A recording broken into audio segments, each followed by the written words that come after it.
Phil, are these unilateral decisions by the administration? Is Congress playing any part in these discussions?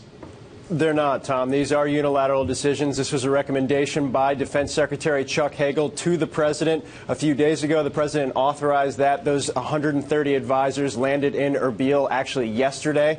They're a mix of special operations and Marines. But, Tom, to your point, right now the administration feels on the actions that they're taking because they've been invited by the Iraqis, therefore complying with international law, and because these are short-term actions that they don't need to report to Congress, at least immediately. You will see a notice to Congress probably in the next 24 hours related to the War Powers Act, but they can do this on their own right now, Tom. I am confused this morning about where this goes. In the Bloomberg News articles, there's a discussion tentative of migrating to 10,000 troops. How tentative is that? Is there a plan?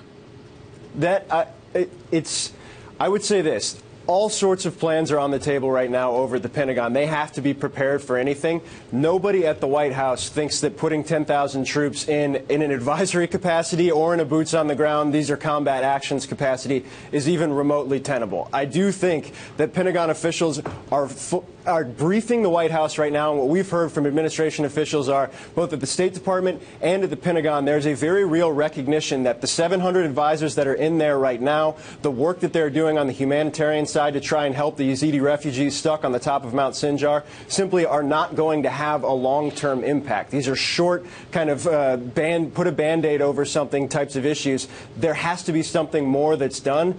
10,000 troops just aren't on the table, at least from the White House perspective. Phil, you have reported that Dick Durbin, the Senate Majority Leader, obviously a Democrat, is supportive of President Obama up to a point.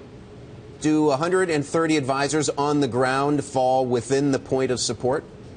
You're towing that line, Adam. I think, look, the president, when it comes to anything he does on this issue over the next couple of weeks, is lucky in the sense that everybody's at home for August recess. So there's not a lot of lawmakers that can get to the microphones. There's not a lot of lawmakers that aren't focused on campaigns right now that can come back and give him a really hard time. I think the White House and what you've seen from the administration on these 130 advisors, Adam, is they're trying to kind of hit the sweet spot here. These 130 advisors are going explicitly to work on the humanitarian issue, to work on the refugees. This is something that appeals to Democrats. This is something that Dick Durbin specifically, he said he's supportive of. I think every time you send a new authorization of advisors, particularly even if they're in advisory capacity, Special Forces troops, members of Congress are going to start getting wary. There's not going to be a lot more of these that can occur, Adam, before people start raising major, major concerns.